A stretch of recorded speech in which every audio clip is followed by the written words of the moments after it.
Bonsoir à tous, merci de votre fidélité, bienvenue dans votre émission. Dites-moi tout, docteur, une année s'en va, une année commence. Gloire à Dieu de nous donner la santé et la force d'appréhender la nouvelle année avec beaucoup de motivation et d'abnégation, d'offrir à nos téléspectateurs les thématiques aussi alléchantes les unes que les autres. Pour ce premier numéro de mois de janvier 2023, nous ouvrons les portes et fenêtres de votre émission sur le thème VIH-Sida. Vous vous posez la question sans doute, pourquoi VIH-Sida? Nous vous rappelons tout simplement que nous n'avons pas pu célébrer la journée mondiale du VIH-Sida, mois de décembre, dédié à cette lutte.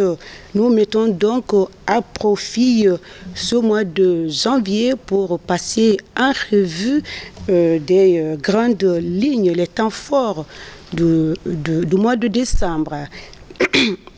Cette fois-ci, du côté de la Direction générale des services de santé des armées. À ce titre, donc, nous recevons sur ce plateau médecin capitaine Mohamed Lamine Kaba, médecin-chef du centre de traitement épidémiologique interarmé du camp Alpha Yaya Diallo. Avec lui, nous allons parler ou décliner les temps forts de la journée, mais cette fois-ci toujours du côté du camp. Comme à l'accoutumée, vous pouvez donc nous joindre dans la deuxième partie au 620 58 90 73. D'ici là, les questions-réponses.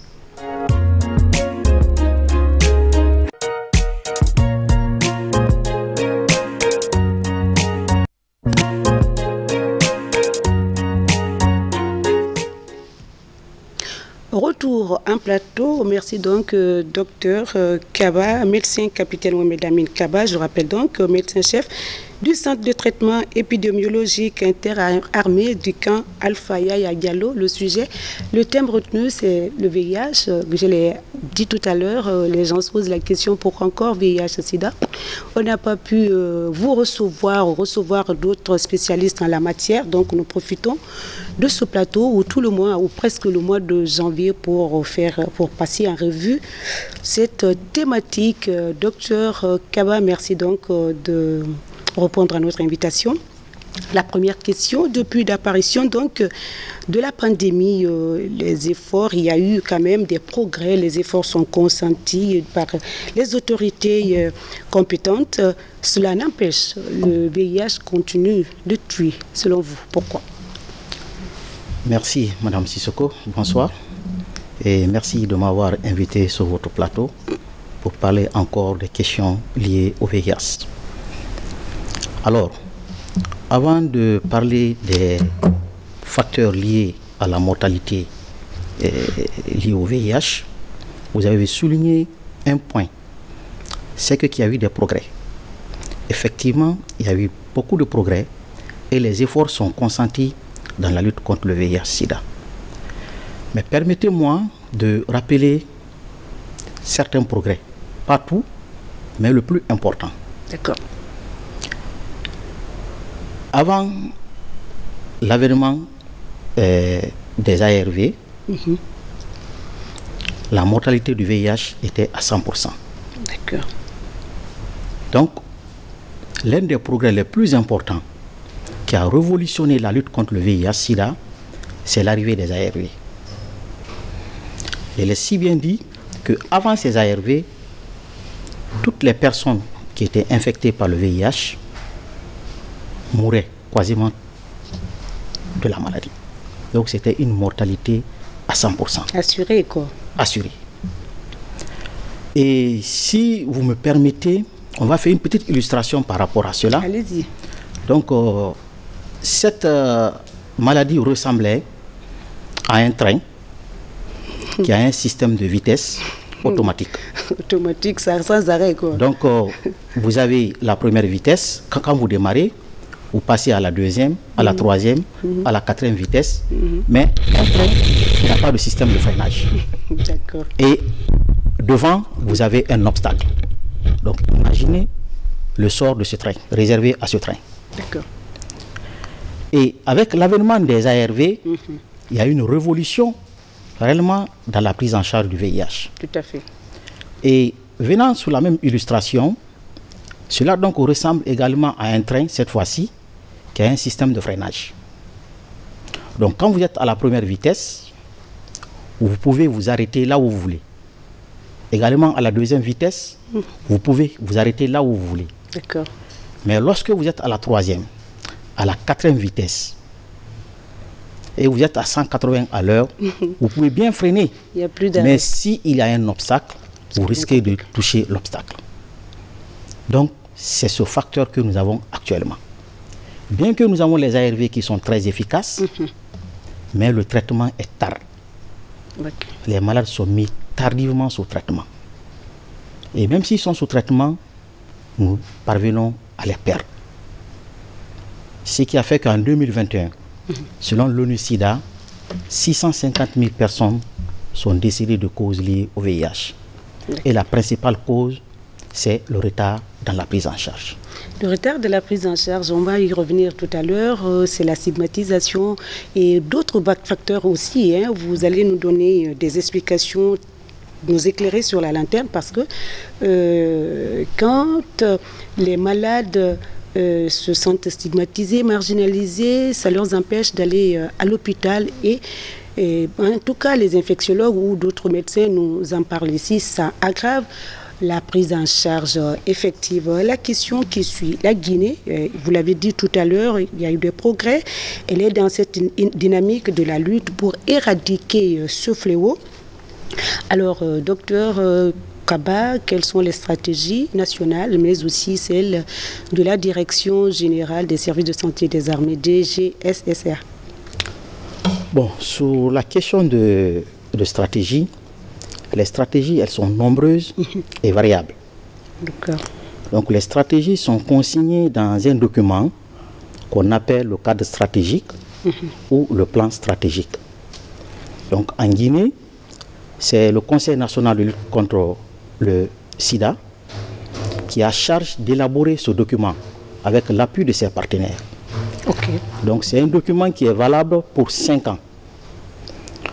On vient à peine d'élaborer le nouveau cadre stratégique qui couvre la période de 2023 à 2025, en tenant compte de la révision de l'ancien cadre stratégique qui a couvert la période de 2018 à 2022. D'accord. Donc on tient compte des réussites de l'ancien cadre stratégique enregistrés dans l'ancien cadre stratégique pour les reconduire dans le nouveau cadre stratégique. Et parfois améliorer certaines stratégies et toutes les stratégies qui sont avérées inefficaces, on essaye de les éliminer. Mais ce nouveau cadre stratégique, il est élaboré, il reste sa validation, ensuite il va avoir la vulgarisation. Mais quel que soit le cadre stratégique, les actions tournent autour de 3 axes, principalement. C'est d'abord la prévention. Tout à fait. Avant, toutes les activités, toutes les stratégies tournaient autour de la promotion de l'utilisation du préservatif, la fidélité et l'abstinence. Oui. Donc ça, c'était les b.a.-ba de la prévention. Mais oui, après, en ce moment, on ne comprenait pas le concept même de la maladie. On ignorait c'était quoi. Donc, c'était les premiers éléments qui passaient et que la population essayait de cerner. Effectivement. Mais après, il y a des recherches pour pouvoir améliorer cette prévention. Quand on a compris l'efficacité des ARV dans la prévention, vous savez, quand une personne a une charge virale indétectable, elle ne peut pas transmettre la maladie. Tout à fait. Donc ce concept a été utilisé chez les femmes enceintes pour pouvoir prévenir la transmission du VIH de la mère à l'enfant. Ça, c'est dû à l'efficacité des ARV. Donc voilà quelques stratégies qui sont venues s'ajouter aux anciennes stratégies. Chez nous, dans l'armée, on utilise le même cadre stratégique. Mais parfois, il y a des légères modifications ou bien il y a des stratégies que l'on ne peut pas appliquer dans l'armée. D'accord. Venant sur cette prévention, nous, nous utilisons beaucoup plus la promotion de l'utilisation des préservatifs dans l'armée. En plus, il y a le changement, les communications pour le changement de comportement à haut risque. Donc, ces deux stratégies sont beaucoup plus utilisées au niveau de l'armée. Parce que, bon, la PTME, ça c'est au niveau de la maternité. Donc, il faut avoir des services de maternité et ainsi de suite pour pouvoir parler de ces PTME. Deuxième point, c'est le dépistage. Également, au tout début de la maladie, la stratégie de dépistage était basée sur le dépistage volontaire. Donc, toutes les promotions, toutes les campagnes qu'on faisait, se focalisaient sur le dépistage volontaire. Mais après, on s'est rendu compte que cette stratégie ne pouvait pas aider à atteindre les objectifs fixés. Alors, il y a eu de nouvelles stratégies. Par exemple, le dépistage à l'initiative du médecin. Ça, c'est une stratégie qui a été utilisée dans les structures sanitaires pour amener les médecins à convaincre tout patient qui rentre à l'hôpital en sortant de connaître son statut. Même s'il n'est pas venu pour ça, mais vous le dites au moins, comme le dépistage il est volontaire, vous le faites comprendre l'importance de connaître son statut et il parvient à le faire. Mais il y a toujours certains qui ignorent leur statut. Oui, il y a toujours certains qui ignorent leur statut. Ils ne veulent même pas connaître. Effectivement. Mais ça, c'est quand même une stratégie qui donne des résultats. En plus de cette stratégie, il y a eu une autre stratégie qu'on appelle l'index testing. C'est qu'à partir d'un cas index, un cas positif, vous regardez toutes les personnes qui sont autour de la personne, vous essayez de les dépister. Donc ça, c'est également une stratégie. Sans donner leur consentement. Non. En fait, la personne qui est positive, vous lui demandez, si par exemple vous avez un monsieur qui est positif, vous lui demandez, il vous dit qu'il est célibataire, mais qu'il a 3 copines. D'accord. Donc vous passez par lui pour faire venir ces 3 personnes et les faire dépister. D'accord. Donc ça, c'est une stratégie aussi qui a beaucoup aidé. Qui a donné des résultats. Qui a aussi donné des résultats. D'accord. Il y a également une autre stratégie qu'on appelle le dépistage de la fratrie. C'est que vous recevez un enfant qui est positif. Forcément, il faut voir tous les enfants. Le circuit. Le circuit. Parents, maman, papa, frère. De pouvoir les dépister. D'accord. Donc ça, ce sont des stratégies également qui sont utilisées dans le cadre du dépistage. Mais dans l'armée, en plus du dépistage volontaire, le dépistage à l'initiative du médecin, nous avons un plus. C'est le dépistage obligatoire. Parce que là, dans le cadre civil, le dépistage ne peut pas être obligatoire. Mais le service de l'armée oblige les personnes, les militaires, à se faire dépister avant toute formation ou avant d'être déployés pour toute mission. Donc nous avons un plus, au moins, pour pouvoir augmenter le taux de dépistage au niveau des forces armées et guinéennes. Et troisièmement, c'est le traitement. Donc il y a des stratégies aussi qui entourent le traitement. Avant, il fallait attendre. Il y avait beaucoup de conditions avant de mettre un malade sous traitement. Et on s'est rendu compte que pendant ce temps, beaucoup de personnes testées positives pouvaient s'échapper et ne sont pas mises sous traitement. Donc des stratégies ont été développées, telles que dépister et traiter. Ça, c'est une stratégie qui permet de mettre rapidement un patient qui est dépisté sous traitement. Ensuite, il y a eu la décentralisation de la prise en charge. Beaucoup de structures ont été construites à l'intérieur pour assurer la prise en charge. Et là, ils sont encore allés un peu plus loin à amener le traitement jusque dans la communauté. C'est-à-dire, alors, au lieu que le malade ne vienne chercher ses produits, c'est le produit qui va vers le malade. Donc tout ça, ce sont des stratégies qui ont été mises en place pour faciliter l'accès au traitement. Donc chez nous, au niveau de l'armée, nous sommes à la phase de la décentralisation. Parce que tout récemment, la prise en charge se limitait juste au niveau de Conakry. Maintenant, nous avons identifié certaines structures à l'intérieur où la décentralisation va se faire et prochainement, les militaires qui sont dans ces régions pourront se servir des médicaments dans leur structure. Très bien. Donc c'est un peu ces stratégies, elles sont comme ça, elles sont évaluées et ensuite amendées et parfois remplacées. Donc en attendant, on laisse d'abord que le nouveau cadre stratégique soit validé et ensuite on va se servir. On va utiliser ces stratégies en attendant. Vous avez dit tout à l'heure au niveau des militaires, le dépistage, vous avez dit, est obligatoire, n'est-ce pas? Oui. Est-ce que c'est seulement au niveau du VIH ou des autres maladies infectiologiques? Non.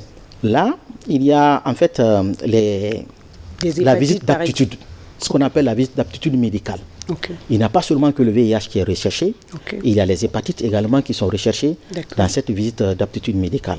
Mais en plus, il y a d'autres maladies qui sont des maladies chroniques, qui ne sont pas des maladies infectieuses, telles que le diabète et l'hypertension artérielle. Donc toutes ces pathologies sont recherchées systématiquement. Vous mettez l'accent sur ces... Effectivement. Très bien. Alors nous célébrons, c'est une manière pour nous, pour vous, de contribuer à la célébration du mois de décembre qu'on a raté, qu'on a loupé.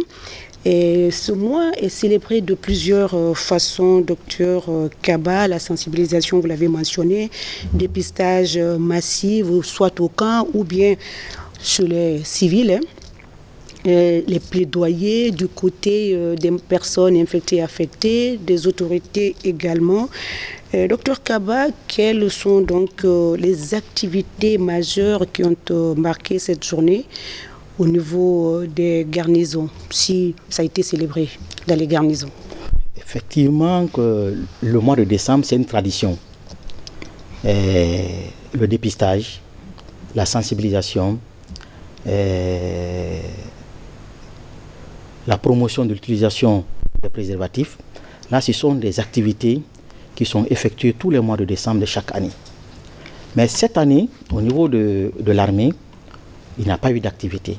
D'accord. Pour la simple raison qu'il y a eu un changement au niveau de l'institution qui gère le VIH au niveau de l'armée. Donc nous avons mis au profit, nous, cette année, pour l'élaboration des documents stratégiques à notre niveau. Mais vous ne l'avez pas fait en différé après le mois de décembre, les dépistages, nous comptons le faire au mois de janvier, en collaboration avec certaines ONG. Même hier, j'en parlais avec... Il y a des ONG qui collaborent avec des militaires? Oui, des ONG collaborent avec...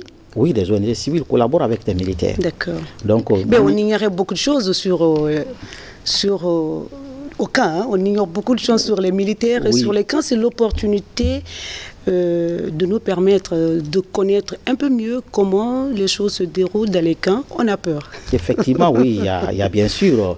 vous savez, les militaires... C'est trop mystique pour nous. On appelle... Il y a des activités civiles-militaires. Oui, c'est vrai. Où les militaires et les civils sont réunis au même moment pour réaliser... Pour mener des activités. Oui, pour mener des activités. Donc, je disais que hier, j'en parlais avec le point focal VIH-Sida. D'accord. Pour pouvoir différer ces activités au mois de janvier. Donc, nous comptons les réaliser au courant de ce mois de janvier. Inch'Allah. On le disait tout à l'heure, le VIH perdure, reste un fléau, une pandémie. Et malgré tout ce que vous venez de nous raconter, docteur, quelle est la particularité, le thème de cette année? Et poussons pour l'égalité? Effectivement, le thème de cette année a été « Poussons pour l'égalité ». Poussons pour l'égalité, c'est pas fortuit. C'est parce que on a remarqué qu'il y a trop d'inégalités. À quel niveau de la prise en charge? Il y a des inégalités, pas au niveau de la prise en charge, mais au niveau de la communauté.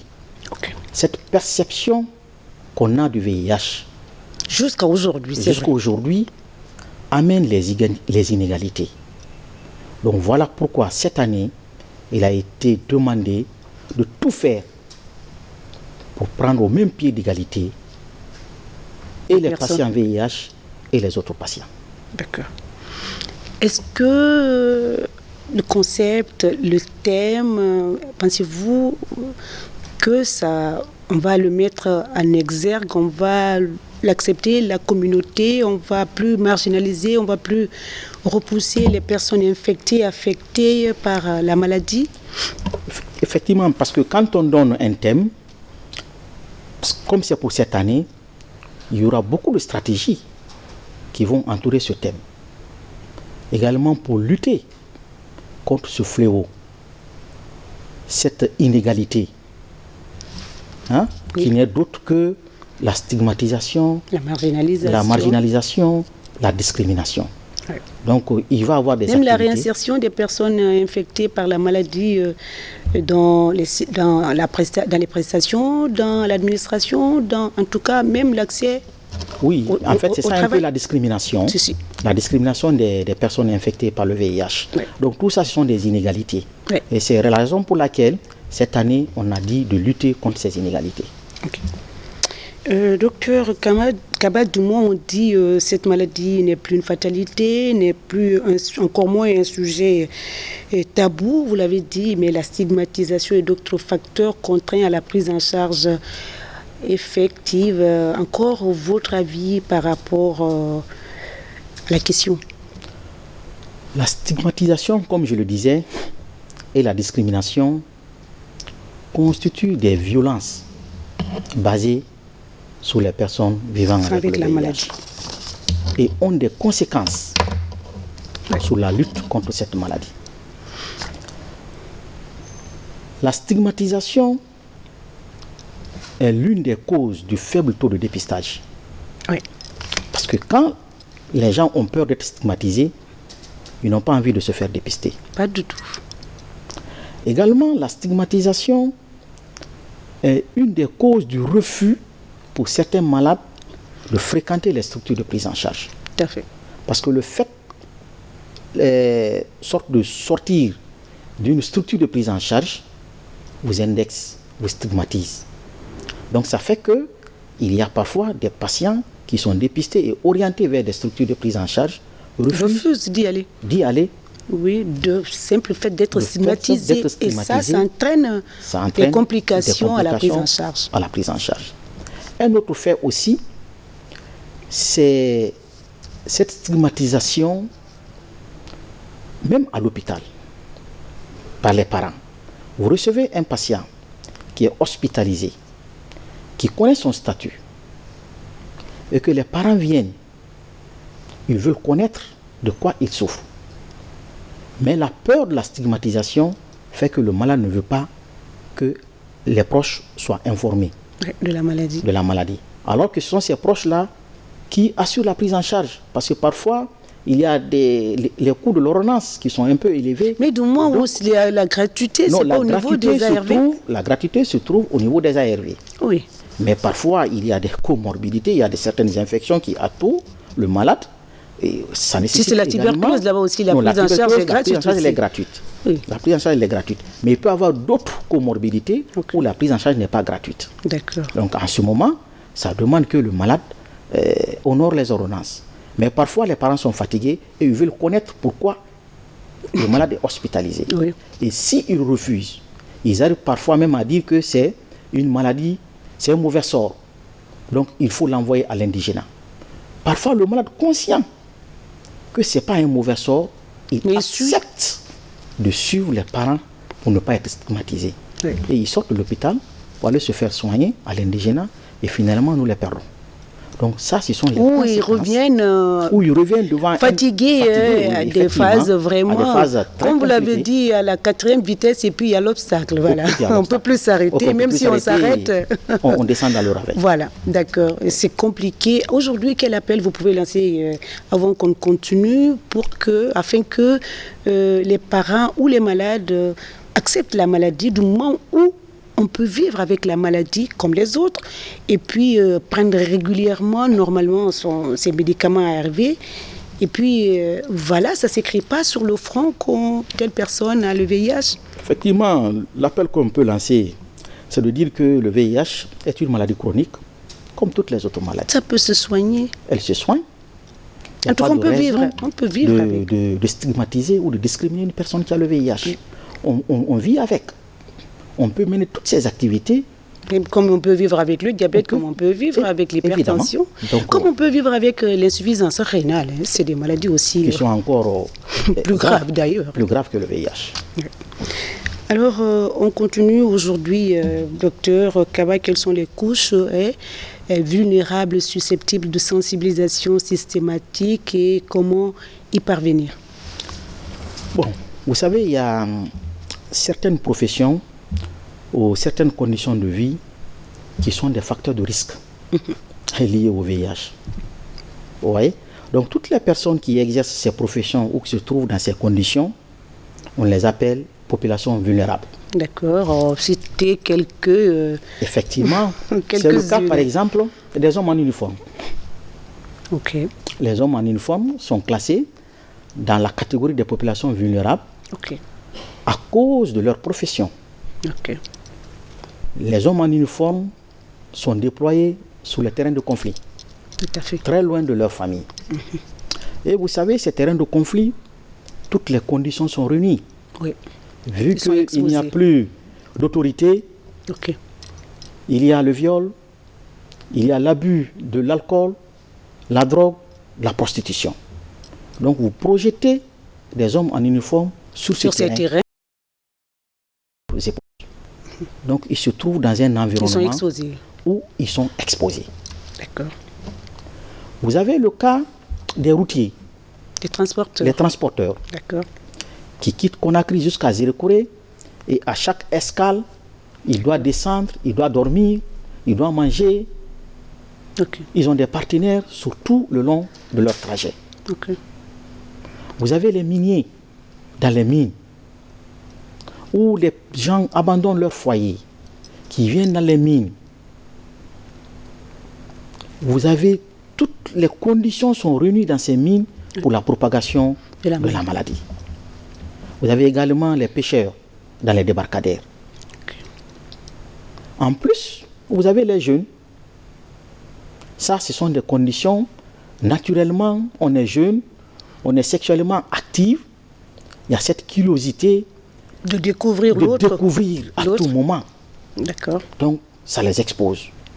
Et en plus, il y a aussi la population carcérale. Ils sont privés de leur droit conjugal. Donc, voilà ces personnes qui sont dans des situations où ils peuvent avoir plusieurs partenaires, où ils ont une partenaire qui a plusieurs partenaires. Tout à fait. Donc le risque, il est là. Donc au niveau de l'armée, il y a la sensibilisation. Avant le déploiement des militaires sur les opérations de maintien de la paix, il y a toujours une formation qui se tient de 2 semaines où nous leur expliquons toutes les conséquences qui sont liées à la maladie.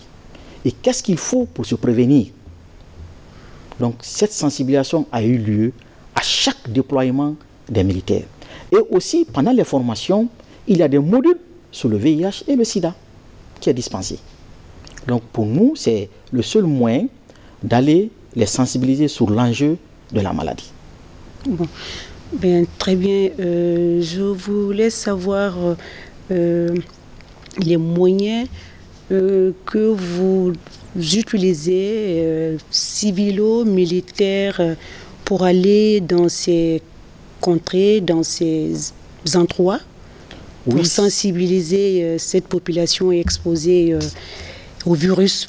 Pour un départ, c'est le virus, et puis après, les différentes vitesses. Oui, effectivement, c'est en collaboration avec les civils. Il y a le droit humanitaire. Par exemple, dans les prisons. Oui, en fait, dans les prisons, vous avez la Croix-Rouge. Oui, la Croix-Rouge, c'est une institution le plus souvent qui a charge de mener ces genres de sensibilisation dans les prisons. Donc, on utilise ces organes pour assurer la sensibilisation dans les maisons carcérales. D'accord. Alors, on va continuer. La deuxième partie, c'est pour bientôt. C'est déjà, bien comme dirait l'autre, connaître son statut te permet de prendre des précautions dans le futur et puis de vivre sainement, de vivre de façon libre. Parce que quand on connaît son statut, il y a des étapes qu'on ne franchit pas. Ben, on a dit tout à l'heure, certains refusent de connaître leur statut ou refusent de faire le dépistage volontaire. Docteur Kaba, rapidement, un mot pour ceci. Oui, la connaissance de son statut, n'a que des avantages. Il n'y a aucun inconvénient en connaissant son statut. Comme vous l'avez si bien noté, si vous vous dépistez, c'est soit vous êtes positif ou vous êtes négatif. Mais de tous les deux côtés, vous avez un avantage. Tout à fait. Si vous êtes négatif, ça vous permet aussi de renforcer de plus les mesures de prévention. Mais si vous êtes positif, cela aussi vous permet de débuter très tôt le traitement. Parce que plus le traitement il est précoce, plus on a la chance de vivre longtemps et d'avoir les mêmes espérances de vie qu'une personne qui n'a pas le VIH. Mais ignorer son statut, c'est là où il y a la gravité. Parce que quand vous ignorez votre statut, vous pouvez développer la maladie et aller à un stade, forcément à ce stade, peut-être que vous serez dépisté à l'hôpital, mais ce serait un peu tard. Mais comme je l'ai dit toujours, c'est la stigmatisation. C'est quand on essaye de lutter contre la stigmatisation, peut-être que... C'est le goulot d'étranglement pour les promoteurs. Pour le dépistage. Ouais. Quand on aura gagné ce pari, je pense bien que chacun de nous pourra se lever tout banalement et aller se faire dépister, comme on le fait le plus souvent pour le diabète. Vous savez, à l'approche du mois de carême, oui. Tout le monde se lève pour aller faire sa glycémie. Tout à fait. Ah oui, c'est parce qu'on cherche à voir est-ce qu'on est diabétique. Qu'est-ce que vous voulez dire par là? Ah non, mais là, c'est les kétas et les fofana. Inviter tout le monde à se faire dépister, connaissant son statut, c'est fondamental. Oui. C'est fondamental. Quand tu connais ton statut, oui. Tu évites certains dérapages. Oui, on essaie de renforcer les mesures de prévention. On se responsabilise et puis on évite beaucoup de choses. On est arrivé à la fin de la série questions-réponses, mais vous l'avez dit, ONIS-SIDA voudrait que les 3,90 soient respectés d'ici 2030 et voudrait que zéro charge virale d'ici 2030. Docteur Kaba, rapidement, cet objectif sera-t-il atteint d'ici 2030? On est en 2023 là. Oui, là, on est en 2023. Il ne reste pas beaucoup. Et il ne reste pas beaucoup, peut-être 7 ans pour atteindre 2023. Voilà. Et là, l'ONU-SIDA a encore rehaussé un peu la barre. Okay. On a quitté les 90. On parle maintenant des 95. D'accord. On parle des 3,95. Okay. Donc, il faut atteindre ces 3,95 d'ici 2030. Tout en sachant qu'actuellement, on a 400 000 infections tous les jours. Et si rien n'est fait, à l'horizon 2025, on aura 1,2 million de nouvelles infections, de personnes nouvellement infectées. Dans ce cas, qu'est-ce qu'il faut? Comprenez? Et là, on demande de dépister 95% des personnes vivant avec le VIH, de mettre les 95% sous traitement, et ceux qui sont sous traitement, les 95% doivent avoir la charge virale indétectable. C'est un objectif que l'on peut atteindre. Ah bon? Ce n'est pas une montagne à déplacer. À partir du moment où beaucoup d'efforts sont consentis actuellement dans la lutte contre le VIH, il y a les ARV qui sont très efficaces. Mais il n'y a pas de rupture au niveau des ARV maintenant? Il n'y a pas de rupture au niveau des ARV. Au niveau du camp ou au niveau du CNLS? Au niveau national, il n'y a pas de rupture. Très bien, il n'y a pas de rupture. Avant même, c'était par manque d'ARV qu'on donnait un mois de traitement aux malades. Et que chaque mois, ils devraient venir chercher leurs molécules. Et on a trouvé que cela même avait des conséquences parce qu'ils ne pouvaient pas respecter le rendez-vous à tout moment. D'accord. Mais aujourd'hui, il y a des malades qui viennent à 6 mois, c'est-à-dire 2 fois dans l'année, pour chercher leurs ARV. Ils ont leur ravitaillement pour 6 mois. Donc ça veut dire qu'il y a suffisamment d'ARV pour ça. Tout à fait. Mais où se trouve le goulot d'étranglement, je dis bien, c'est comment dépister. Parce que tout départ, c'est le départ. C'est quand on aura les premiers 95 qu'on va parler de traitement. Tout à fait. Et c'est après le traitement qu'on parlera de la charge virale indétectable. Donc, c'est un objectif que l'on peut atteindre. Si les efforts sont consentis au niveau du dépistage, et pour cela, il faut encore lutter contre la stigmatisation. Et il faut inviter la population à adhérer au concept. À adhérer, oui, effectivement, au concept. À accepter. Et que toute personne peut se lever banalement, aller se faire dépister et qui revienne donner son statut sans qu'il y ait un problème. Qu'il n'y ait cri. qu'il y ait un cri, qu'il y ait un regard négatif, ou bien qu'on lui demande comment tu as eu ça, qu'on le culpabilise. Oui. Et si on parvient à cela, oui, je pense que cet objectif peut être atteint. La sensibilisation reste donc l'arme première. Effectivement, oui. Le 620 58 90 73, j'espère que le numéro est affiché au bas de l'écran. Vous pouvez donc nous joindre pour poser des questions à notre invité, docteur Mohamed Lamine Kaba, médecin-chef du centre de traitement épidémiologique au niveau du camp Alpha Yaya Diallo est notre invité. Donc vous pouvez l'appeler. Mais d'ici là, on va continuer, nous, à sensibiliser. Moi du côté des civils et vous du côté des militaires. Voilà, les ARV, on parlait des ARV, qu'il n'y a pas de rupture. On a parlé des différentes stratégies. Nous invitons aussi la communauté et à accepter les personnes infectées. Affectés, c'est les parents. Quand un parent est malade, il y a un regard autour de cette famille. Il y a tel qui a le VIH, qu'on arrête de juger les autres. C'est important. Qu'on arrête d'indexer l'autre. Ça peut arriver aussi. Effectivement, c'est tout ça même qui amène l'autostigmatisation actuellement. Oui. Même parfois, le malade, il est là, il s'auto-stigmatise lui-même. Oui. Pourquoi j'ai eu ça? Pourquoi moi? Comment je l'ai eu? Oui. Pourquoi ce Parfois même, on ne sait pas. C'est pas seulement par les voies sexuelles, non. C'est pas forcément. On en connaît les voies, on en a parlé ici plusieurs fois. Par les voies sexuelles. Pas seulement. On peut aussi l'avoir légalement dans son couple. Tout à fait. Vous pouvez l'avoir. Vous pouvez hériter d'une femme qui est infectée, hériter d'un homme qui est infecté. Tout à fait. Donc, vous pouvez avoir le VIH. Donc, cela ne doit pas... Personne n'est coupable dans ce cas de figure. Dans ce cas de figure. Voilà. Et qu'on arrête quelle que soit la manière qu'on a attrapé la maladie, pas de jugement normalement, du moment où ça se soigne. On ne doit pas les juger. On a notre premier appel, docteur Kaba. J'avais d'autres questions. La journée, comme vous l'avez dit, ça n'a pas été célébré à Conakry. Et à l'intérieur, comment ça se passe? Un mode différé que vous voulez organiser au mois de janvier. Mais vous allez nous en parler si on a le temps. Mais on va prendre notre premier... Allô, téléspectateur. Allô, oui, bonsoir, messieurs. Allô? Oui, allô, bonsoir, madame. Bonsoir, monsieur. Votre nom, d'où vous nous appelez? Bon, moi, c'est Aboubakar Kamara. D'accord. Monsieur Aboubakar Kamara, vous appelez d'où? Non, il s'appelle Lambagne. D'accord. Vous avez une question pour docteur Kaba? Oui. Allez-y, nous vous écoutons. Bon, ce que moi je veux savoir, si on peut voir s'il y a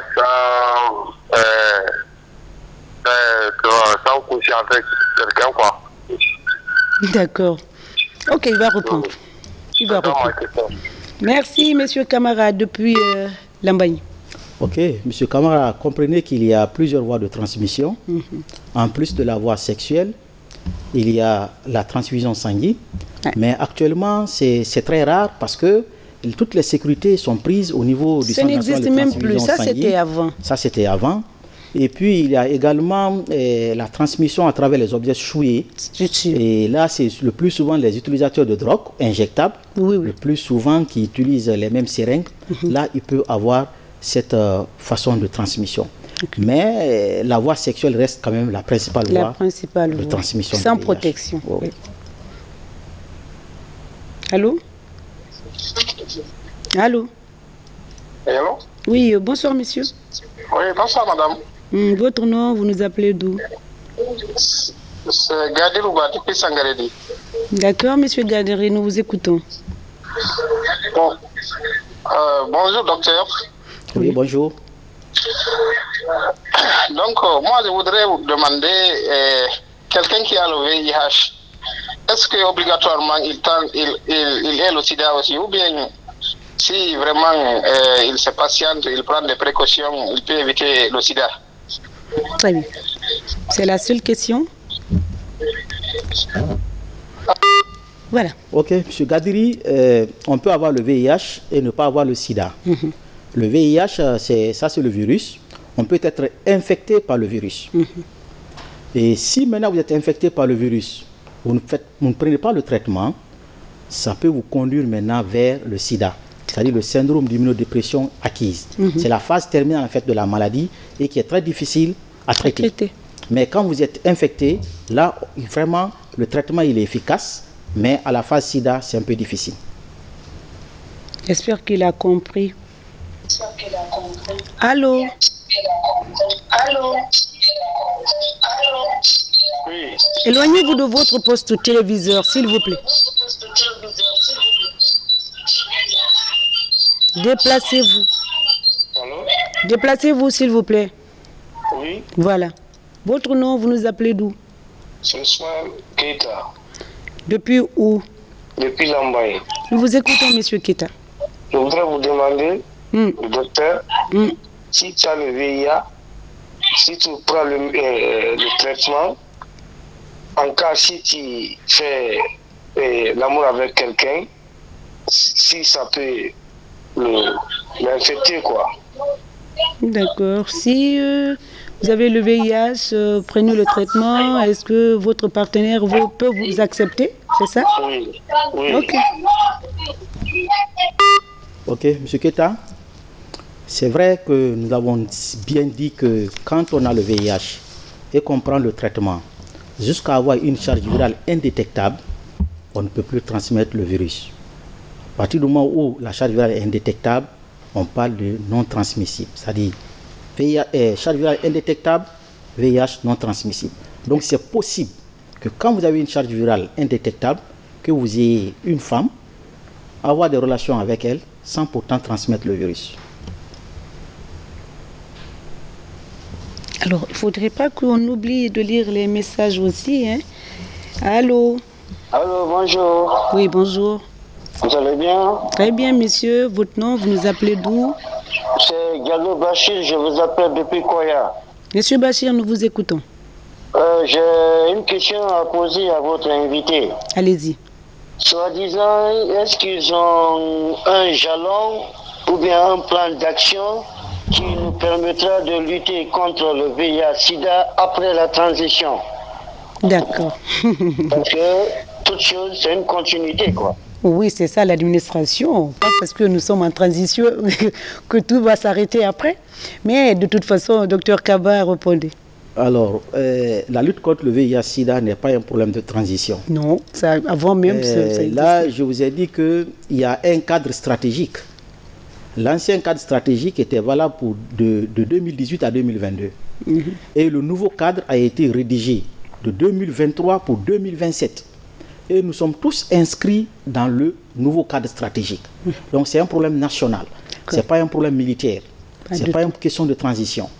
C'est un plan et c'est le Conseil national de lutte contre le sida, d'ailleurs, qui chapeaute cette lutte. Le programme. Voilà, le programme. Très bien. Allô? Allô? Oui, bonsoir monsieur. Oui, bonsoir. Bonsoir. Oui, éloignez-vous un peu de votre poste téléviseur.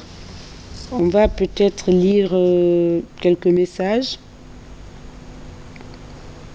Et laissez-nous lire quelques messages aussi pour ceux qui nous ont envoyé. Oui, bonsoir monsieur.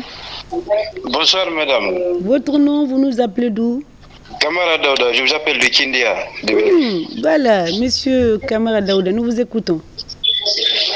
Voilà, vraiment, je vous remercie d'abord de votre invitation. Je remercie monsieur Kaba, votre invité là. Allô? Éloignez-vous de votre poste téléviseur. Je m'entends à partir de là depuis Kindia. Je m'éloigne. Voilà, c'est ça la bonne manière. Quand vous posez, ne regardez pas la télé en même temps, vous posez des questions. Voilà, c'est une question à monsieur Kaba avec respect. Parce que c'est, à partir de quelle tendance l'intéressé va savoir qu'il est atteint du VIH-Sida?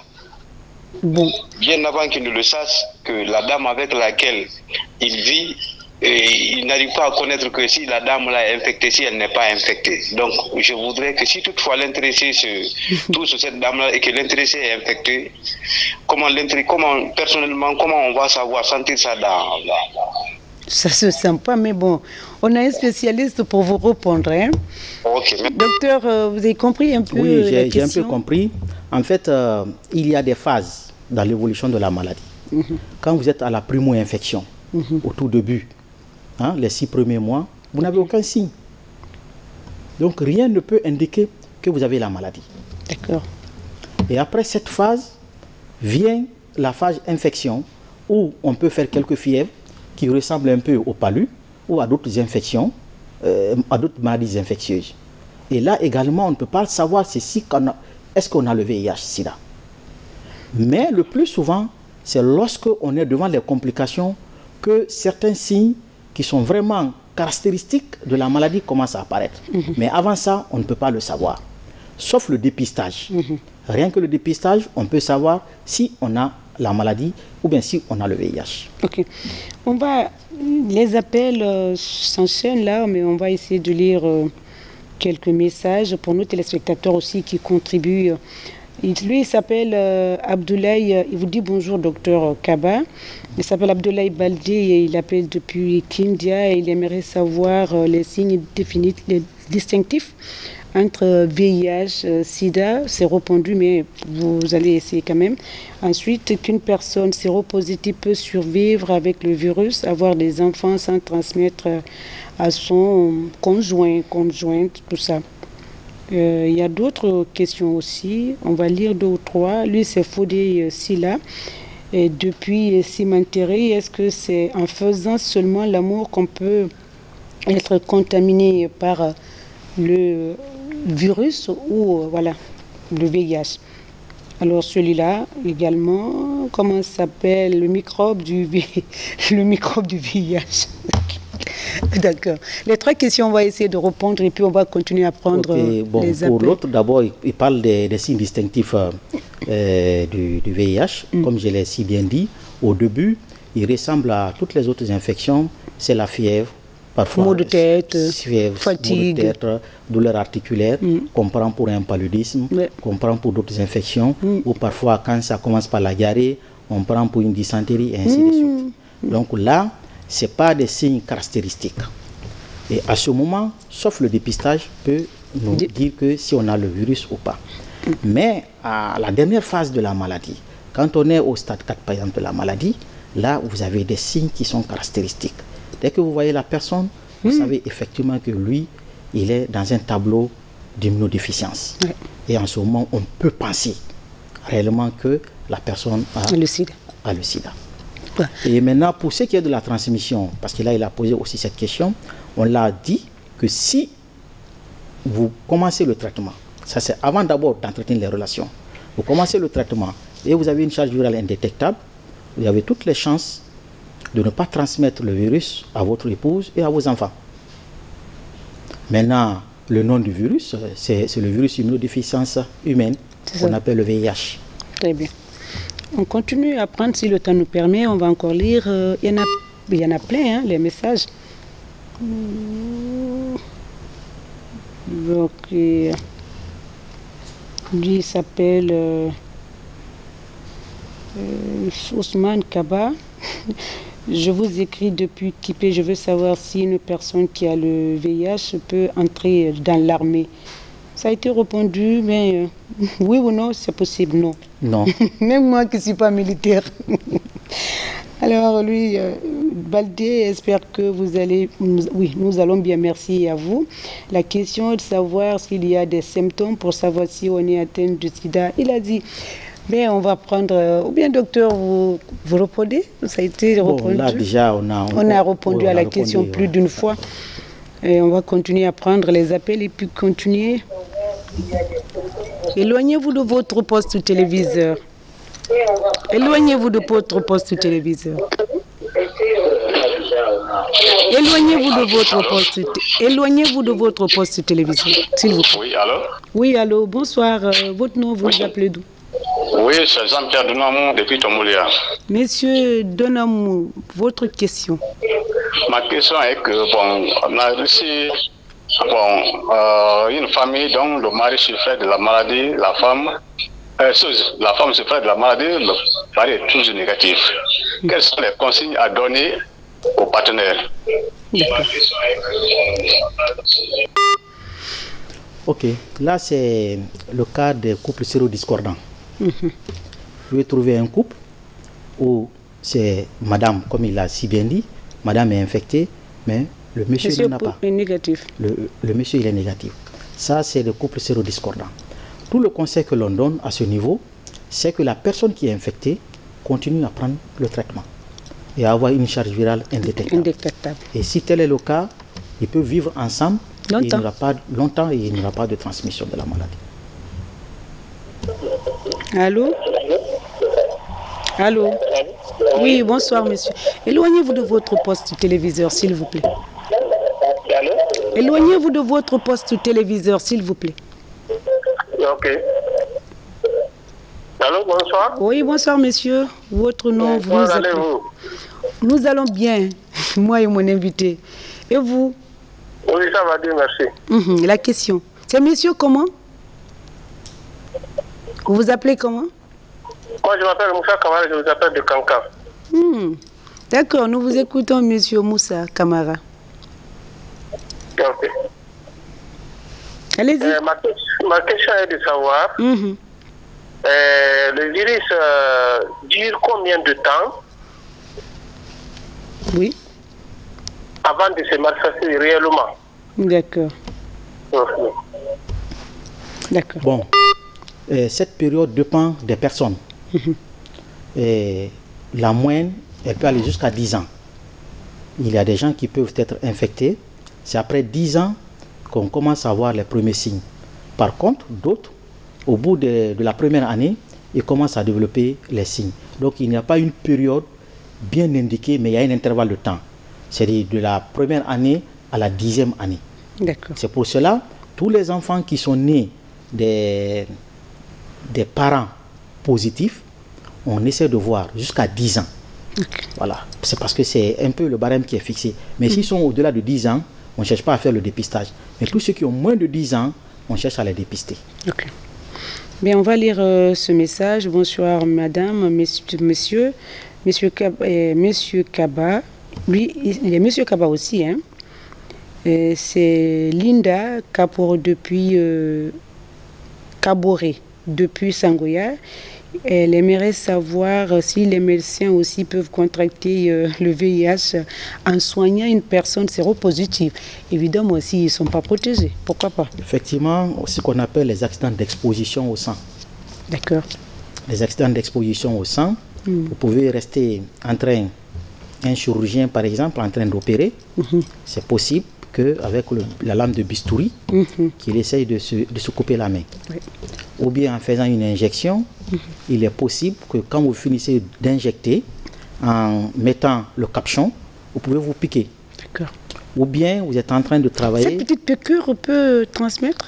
Oui, ça peut transmettre, ça dépend du bout, de l'aiguille qui est utilisée, mais aussi de la charge virale de la personne au moment où vous êtes en train de faire l'injection. D'accord. Vous voyez? Donc je disais que, ou bien en manipulant le liquide, ça peut se projeter dans les yeux. Okay. Mais aujourd'hui, il y a la prévention, il y a une prophylaxie contre ces accidents d'exposition au sang qui sont très efficaces également. Il y a un traitement. Dès que vous êtes exposé, les premières 48 heures, vous pouvez prendre le traitement et éviter de contracter la maladie. Très bien. Bien, je crois que nous sommes arrivés à la fin. D'abord, le mot de la fin, capitaine Mohamed Lamine Kaba, avant de prendre un appel ou deux peut-être. Si on nous signale, hein, si on nous signale pas, on continue. D'accord. Très bien, on nous signale qu'on peut clôturer donc rapidement. D'accord. D'abord, vous remercier et remercier la Direction générale du service de santé des armées pour cette belle initiative. D'accord. Et permettant maintenant aux médecins militaires de passer à tour de rôle sur les antennes de la RTG. Mais seulement ici, hein, à la RTG. Oui, ce que j'ai dit, sur les antennes de la RTG pour débattre des questions de santé. D'accord. Je dirais que le VIH a été un problème de santé publique. Ensuite, il est devenu un problème de développement parce que les jeunes sont beaucoup touchés. Mais aujourd'hui aussi, on parle que le VIH est un problème de sécurité, vu que c'est les hommes en uniforme qui sont aussi beaucoup touchés. Donc face à cette situation, je dirais qu'on ne doit pas baisser la garde. On doit être prêt à tout moment pour relever le défi de la lutte contre le VIH-Sida. Merci beaucoup, médecin capitaine Mohamed Lamine Kaba, médecin-chef du centre de traitement épidémiologique interarmé du camp Alfaya Diallo, qui était donc notre invité pour ce premier numéro du mois de janvier 2023. Vous êtes notre premier invité. Merci de passer en revue les grandes lignes au niveau sur le sujet du jour, le thème VIH-Sida de façon générale, mais aussi de façon spécifique au niveau des garnisons. Merci de partager votre expérience avec le public qui ont suivi, c'est ce beau public qui a suivi cette émission. Et merci également à l'équipe technique qui m'accompagne tous les dimanches pour la réalisation de ce numéro. Le dimanche prochain, on va encore profiter pour parler du sida, cette fois-ci peut-être avec les ONG et les associations. C'était tout, on se retrouve donc la semaine prochaine. D'ici là, prenez soin de vous.